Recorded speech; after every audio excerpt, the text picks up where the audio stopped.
Welcome to Museum of the Bible.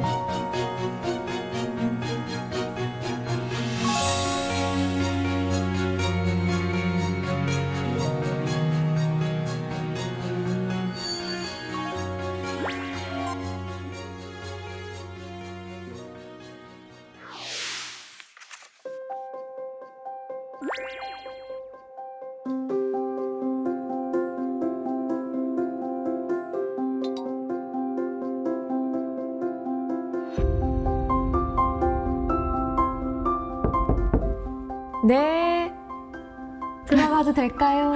당연하죠. 어서 오세요.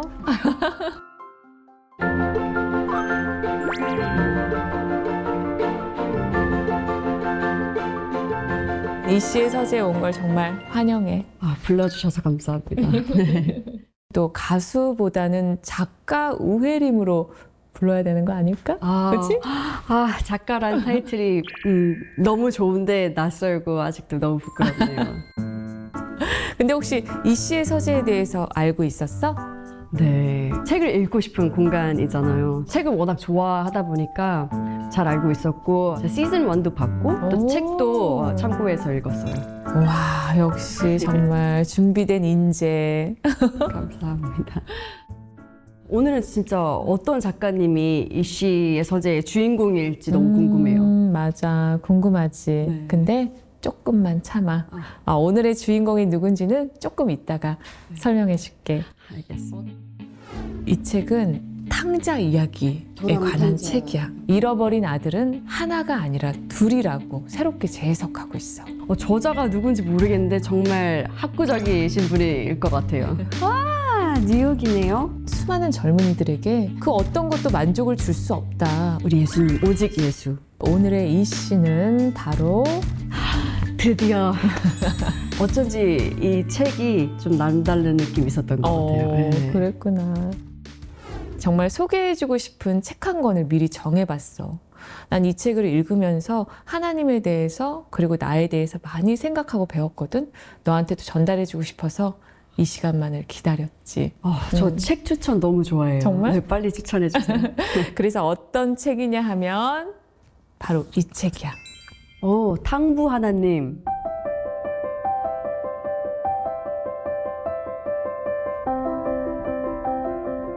이 책은 우리가 너무나 잘 알고 있는 탕자 이야기. 돌아온 관한 탕자. 책이야. 저 그림을 한번 볼래? 렘브란트의 돌아온 탕자, 탕자의 귀환이라는 그림이야.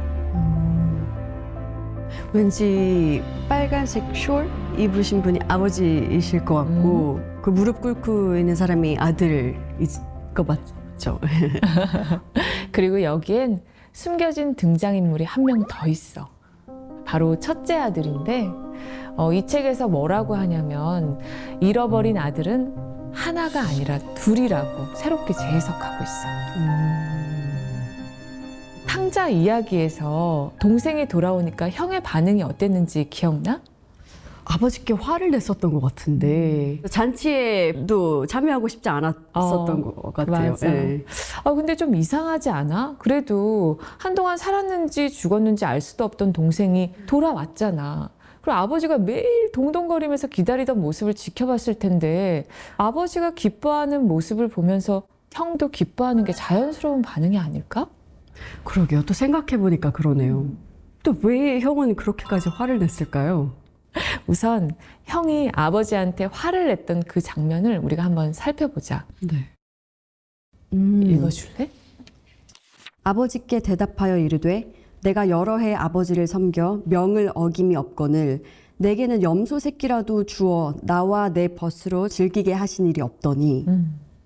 그 NIV 성경으로 보면 룩이라는 단어가 나와. 이게 지금으로 치면 아버지한테 이거 보세요 아버지! 이런 의미거든? 네.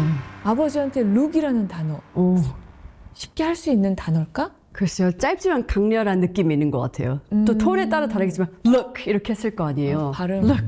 발음 무슨 일이야? 너무 좋은데 혜림이? 아닙니다. look. 거기다가 look 뒤에 exclamation mark 소리 지르는 맞아. word. look. 맞아. 거죠. 어떤 거 같아? 좀 무례한 거 아닌가요? 또 그때 그 시절이었으면 더 뭔가, 왜냐면 그렇지. 그때는 더 그런 걸 지켰던 맞아. 시대였으니까 더 중요하게 생겼고. 아버지에 대한 최소한의 예의도 지키지 않은 거지. 근데 형이 얘기했던 것처럼 정말 염소라도 한 마리 형한테 줬으면 이렇게까지 화를 안 냈을까요? 정말 그랬을까? 형이 화가 난 이유는 크게 두 가지로 설명할 수 있을 것 같아. 첫 번째는 이 모든 일 뒤에 이어질 손해 때문이야. 손해요?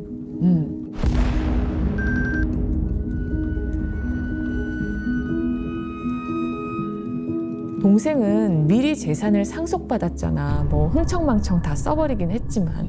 근데 아버지가 동생을 다시 받아준다는 건 동생이 다시 상속자의 신분을 회복한다는 거지.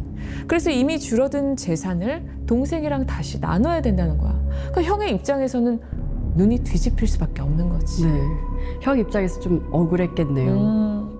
그런데 형도 아버지를 사랑했다기보단 뭔가 좀 재물을 사랑했던 건 아닌가. 맞아. 결국 형이랑 동생이랑 같은 부류의 인간이었던 건 아닌가. 맞아. 탕자 이야기에서 사실 아버지는 하나님을, 형과 동생은 우리를 말하는 거잖아. 정말 내가 사랑하는 게 하나님인지 아니면 하나님이 가진 물질, 명예, 능력 그런 게 아닌지 한번 돌아보게 되는 것 같아. 맞아요. 또 생각해보면 사실 순수한 마음으로 예배를 드리고 하나님 앞에 나아가기도 하지만 뭔가 마음이 더 힘들 때, 내가 뭐 필요한 게 있을 때 더 열심히 기도하게 되잖아요. 맞아. 그런데 또 이유를 듣고 보니까 또 형 입장도 되게 이해가 돼요. 또 상속 문제라고 하면 요즘에도 그런 문제가 많잖아요. 쉽지 않지. 네. 게다가 형은 이렇게 재산을 지키기 위해서 열심히 노력하고 했는데 아버지 옆에서. 근데 동생은 갑자기 돌아와서 이렇게 뭐 하자는 건지 형 입장에서는 화가 날 것 같긴 해요. 맞아. 그게 바로 형이 분노한 두 번째 이유야.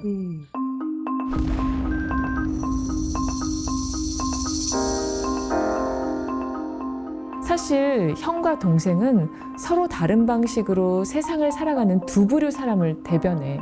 책에서는 사람들이 행복과 만족을 얻기 위해서 선택하는 길이 크게 두 가지라고 하거든. 첫 번째는 자아 발견의 길이야. 동생처럼 자신이 원하는 삶을 마음껏 누리면서 사는 그런 삶인 거지. 두 번째 삶은 도덕적 수능의 길이야. 정말 말도 잘 듣고 헌신적이고 충성하는 도덕적으로 사는 사람들, 형 같은 사람들 말이야.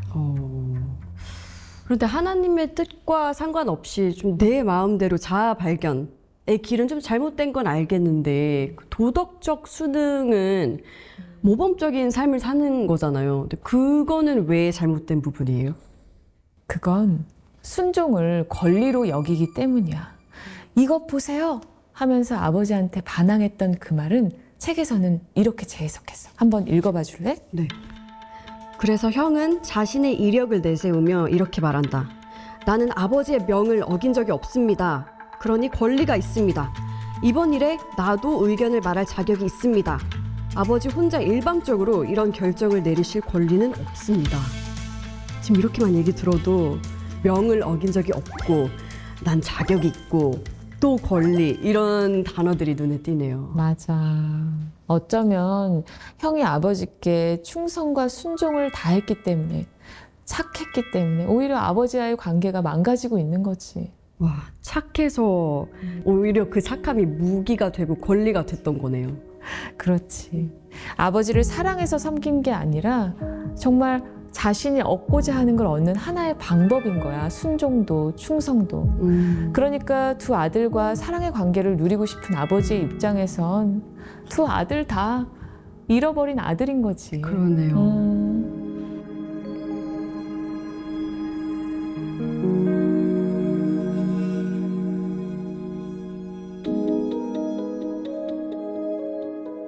근데 우리 지금까지 진지한 얘기만 나눴으니까 한번 가벼운 주제로 좀 넘어가 볼까? 좋아요. 우리가 계속 형과 동생을 비교하면서 얘기를 해왔잖아. 네. 그럼 실제로 우린 형에 가까운 사람인지 아니면 동생에 가까운 사람인지 한번 테스트 해보면 어떨까? 가볍게.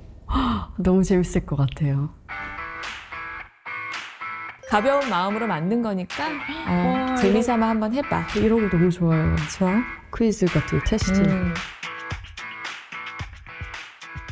우리가 이 항목들을 돌아가면서 좀 읽어볼까? 네. 내가 먼저 좀 읽어볼게. 인생이 마음처럼 잘 되지 않을 때 하나님에게 화가 난다. 나쁜 결과를 맞이하면 최선을 다하지 않는 나에게 화가 난다. 나는 꽤나 도덕적이고 선하게 살아가는 편이다. 누군가를 정죄하거나 잘 평가하곤 한다. 사람들의 칭찬과 인정에 곧잘 기분이 널뛰곤 한다. 사람들의 비판을 받게 되면 타격이 크다. 기도할 때 하나님과 나누는 친밀한 기쁨을 느끼기 쉽지 않다. 이게 점수가 이렇게 밑에 써져 있거든. 그러네요. 이렇게 왜 이렇게 점수가 높지? 좋은 거 아닌 것 같은데. 지금 여기 보니까 40점 이상이면 형타입인 걸로 적혀놓. 언니 형타입이신가 봐요. 몇 점 나왔어? 저도 형인데요. 52점이에요. 몇 점이세요? 52점이세요? 나 지금 52점 나왔네. 어머머. 우린 둘 다 역시. 형이네요. 정말 우와. 우린 정말 모범생이야. 사실 이 문항들은 형 부류의 사람들에게 어떤 모습이 나타나는지를 알려주고 있어. 근데 1번과 2번 항목을 같이 설명할 수 있을 것 같아. 삶이 풀리지 않을 때 형 부류의 사람들은 하나님을 원망하거나 자기 자신을 원망한대. 왜요? 왜냐하면 내가 순종함으로 하나님과 일종의 계약을 맺은 거잖아. 내가 이렇게 순종했으니까 하나님이 이 거래를 마땅히 이행해야 하는 거지. 근데 결과가 안 좋으면 하나님의 의무를 다하지 않은 거니까 화가 나는 거야. 그리고 또 내가 최선을 다해서 순종하지 못했다면 순종하지 못한 나에게 화가 날 거고. 그런 상황이라면 뭔가 하나님의 뜻을 온전히 받아들인다. 그게 실천이 안 될 것 같아요. 그치. 근데 이 항목도 한번 살펴볼까? 나는 꽤나 도덕적이고 선하게 살아가는 편이다. 누군가를 정죄하거나 잘 평가하곤 한다. 사실 형 부류의 사람들은 나름 모범생이잖아. 교회 다닌 지 오래됐거나 교회에서 봉사도 많이 하고. 네, 그래서 오히려 나는 신실한 크리스찬이니까 종교적인 우월감이 있거나 남을 나도 모르게 좀 평가하게 되고 그런 모습도 있을 것 같아요. 맞아. 이 부분은 책의 한 구절을 읽어봐도 좋을 것 같아. 여기 한번 읽어봐 줄래? 하나님의 영적 성취도와 무관하게 예수님 안에서 우리를 사랑하시고 받아주신다는 확신이 없는 사람들은 무의식 중에 극도로 정서가 불안하다. 불안한 정서 때문에 그들은 교만해지고 자기 의를 변호하는데 열을 올리며 다른 사람들을 매정하게 비난한다. 다른 문화 유형과 다른 인종을 혐오하는 게 그들에게는 쉬운 일이다. 그래서 억압된 분노를 발산해 자신의 정서적인 안정을 꾀할 수 있기 때문이다. 그러니까 사랑받는다는 확신이 없어서 불안하고 이 불안이 쉽게 정죄와 혐오로 바뀔 수 있다는 거지. 뭔가 이해되면서 씁쓸하네요, 한편으로는. 맞아. 근데 여기 이 항목 중에서 혹시 이런 비슷한 경험이나 생각 해본 적 있어? 사실 7가지 항목 다 너무 좀 와닿긴 했었는데 좀 메마른 기도 생활 그 부분도 좀 와닿았어요. 예전에는 오히려 기도할 때 정말 하나님과의 친밀감이 느껴지고 했었는데 지금은 좀 형식적인 게 된 것도 있는 것 같아요. 그냥 그 기도의 힘을 좀 못 느끼고 있는 것 같아요. 되게 사막을 걷고 있는 것 같아요. 저의 기도 생활이. 메마른 것 같은 네. 그런 느낌. 네. 나도 정말 비슷해.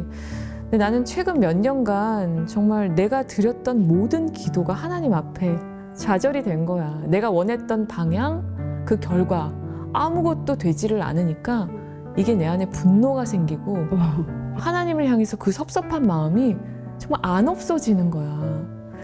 그 괴로운 마음 때문에 참 힘들었었거든. 왜냐하면 내가 하나님 앞에 정말 열심히 순종했고 예배의 자리도 잘 지키고 기도도 했고 교회 일도 열심히 했는데 어떻게 나한테 이러실 수 있을까 이해가 되지 않는 거야. 근데 내가 요새 이 책을 좀 읽으면서 아, 정말 그 중심에 내가 있었구나. 내가 진짜 하나님을 사랑해서 그런 게 아니라 내가 높아지기 위해서, 나를 위해서 이렇게 하나님 앞에 순종했구나. 그런 점들을 깨닫게 되는 것 같아. 그러다 보니까 기도도 당연히 메말라질 수밖에 없지. 하나님과의 깊은 관계를 누리는 게 아니라 내 요구사항을 계속 하나님한테 말씀드리는 거니까. 와. 머리로는 너무 잘 알겠는데 이게 마음이 안 될 때도 너무 많고 맞아. 참 쉽지 않은 것 같아요.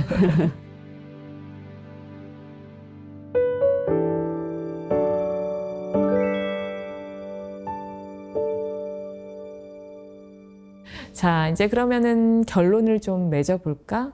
이거 보세요, 아버지! 하면서 화를 냈던 그런 첫째 아들에게 또 첫째 아들 같은 우리에게 아버지가 해준 말씀이 있어. 그러나 아버지의 반응은 이번에도 놀랍도록 자애롭다.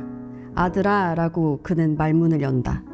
내가 사람들 앞에서 나를 욕되게 했다만 나는 너도 잔치에 동참했으면 좋겠다. 나는 내 동생을 버리지 않을 것이고 널 버릴 마음도 없다. 내 말대로 자존심을 버리고 잔치에 들어오너라. 둘째 아들에게 지체함 없이 용서를 베풀고 잔치를 열었듯이 첫째 아들에게도 사랑으로 잔치에 초대하고 있어. 두 아들 모두 사실 처음에는 재산만을 원했었잖아요. 또 아버지의 간섭에서 좀 벗어나고 싶어 했고 그렇지만 아버지는 여전히 그 사랑은 한결같았던 것 같아요. 맞아. 그렇게 생각하면서 또 하나님의 그 변함없는 사랑을 한 번 더 깊게 생각해 보게 되는 것 같아요. 그게 바로 복음의 핵심인 거지. 네.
탕부 하나님을 쭉 한번 살펴봤는데 어땠어? 항상 저는 그 동생 입장에서만 생각을 하고 이 상황을 바라봤었는데 돌아온 동생의 시선이 아니라 형의 입장에서 생각해 보게 되었어요. 맞아. 그리고 또 하나님의 사랑에 대해서 더 깊게 생각해 봤어요. 더 시선이 넓어진 것 같은 느낌 들었어요. 그랬구나. 지금 깨달은 이 메시지가 정말 우리 삶의 실제가 됐으면 좋겠어. 하지만 책의 이야기는 여기가 끝이 아니야. 내용이 더 있어요? 중반부터는 두 명의 아들 외에 새로운 형이 등장하거든. 이 새로운 형의 이야기가 정말 놀라운 진리를 발견하게 해줄 거야. 그러니까 처음부터 끝까지 꼭 읽어봤으면 좋겠어.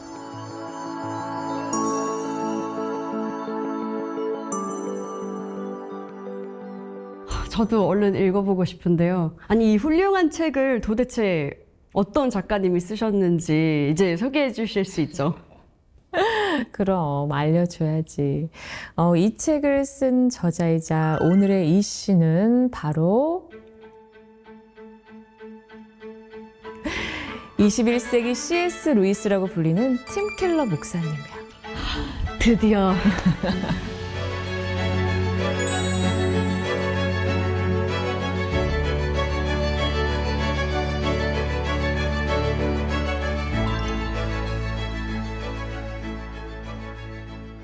팀 켈러 목사님, 너무 좋죠. 어쩐지 이 책이 뭔가 좀 남다른 느낌이 있었던 것 같아요. 네. 그랬구나. 아마 한 번쯤 적어도 이름은 들어봤을 정도로 정말 유명한 분이지. 간단하게 소개하자면 뉴욕타임즈 베스트셀러 작가시고 정말 최고의 변증가로도 유명하셔. 맞아요. 저도 처음에 팀 켈러 목사님을 알게 된 건 책을 통해서 책으로 알게 됐어요. 그래서 작가님으로 처음에 알게 되었어요. 그랬구나. 네. 일단 목사님에 대한 설명은 여기서 잠시 멈추고 팀 켈러 목사님이 어떤 삶을 살아왔는지 이야기해 줄게.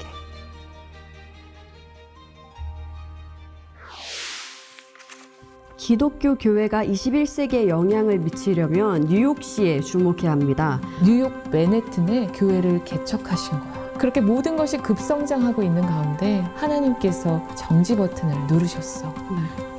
그래서 정말 다행인 건 목사님의 책이 많이 남아 있다는 거야. 엄선해서 한번 추려봤어. 베스트 3를 가져오셨네요.